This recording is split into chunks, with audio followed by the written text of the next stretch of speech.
Alors, Madame Léopoldine Setama-Bidon, vous êtes candidate dans la 5e circonscription, mais c'est une circonscription que vous connaissez bien puisque vous avez été suppléante de Jean-Claude Fruteau, le député maire de Saint-Benoît socialiste de 2012 à 2017. Est-ce que, quelque part, vous n'êtes pas un peu également dépositaire du bilan de François Hollande pour avoir été suppléante d'un député socialiste? Alors je pense que c'est un raccourci qui est vite pris en parlant d'être dépositaire d'un bilan. Je n'ai malheureusement pas été en responsabilité. Je suis restée à la place de suppléante et j'aurais bien évidemment voulu à un moment donné participer donc à l'action menée par François Hollande. Ce qui veut dire qu'au jour d'aujourd'hui, sans remettre en cause ce bilan qui, comme vous l'avez entendu, à bien des égards a un aspect positif, eh bien je n'y ai pas participé. D'accord. Les électeurs ne comprennent pas très bien. Vous avez été suppléante de Jean-Claude Fruteau, socialiste. Vous avez été élu sur une liste régionale en décembre. C'est la liste LPA menée par Thierry Robert. Mais politiquement, vous vous positionnez où? Vous êtes socialiste? Vous êtes LPA? Vous êtes... Alors, jusque-là, j'étais personnalité civile. Je Pour n'ai rappel que vous jamais êtes pris, avocate, hein. voilà, je suis avocate, je n'ai jamais pris donc de carte. La première démarche entreprise en qualité donc de positionnement politique est auprès de La République En Marche, en D'Emmanuel adhérant Macron, oui. d'Emmanuel Macron, donc en adhérant à ce parti. D'accord. Et vous avez fait la demande quand d'investiture? L'année dernière, je crois que c'est au mois d'octobre ou novembre. D'accord. Mais pourquoi vous avez fait cette demande d'investiture? Tout simplement parce que jusque-là, je n'avais pas sauté le pas, comme on dit, mais je me suis reconnue dans les valeurs portées par Emmanuel Macron. J'ai adhéré à son programme qui me parle et qui parle d'ailleurs à un certain nombre de personnes. Et c'est la raison pour laquelle donc, j'ai suivi le mouvement et j'ai également adhéré. Les investitures sont arrivées il n'y a pas très longtemps. Vous avez commencé déjà votre campagne dans la circonscription?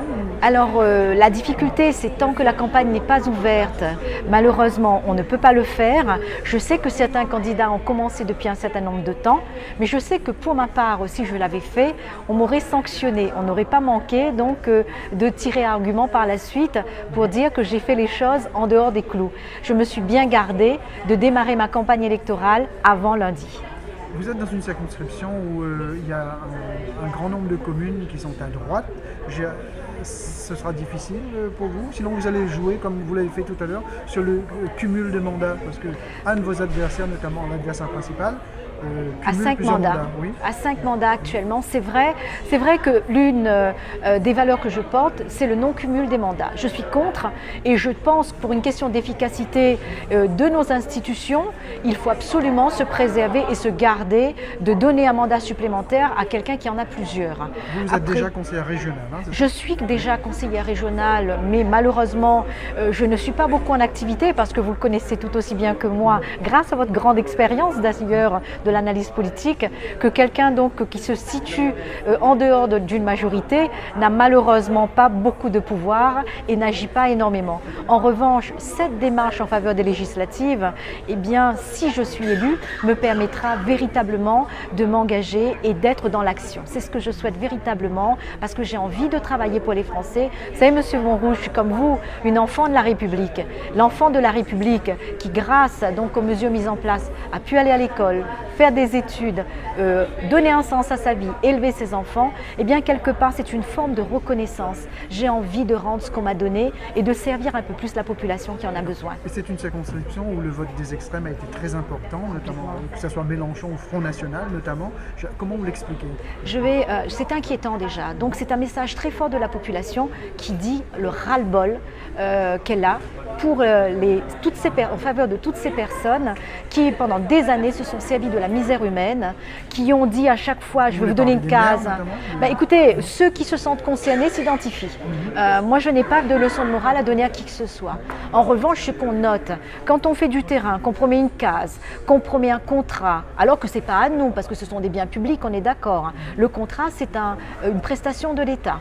Donc quand on se sert de tous ces arguments et qu'on vient dire aux gens votez pour moi Je vais vous donner cela. C'est de la politique feuille-tolle.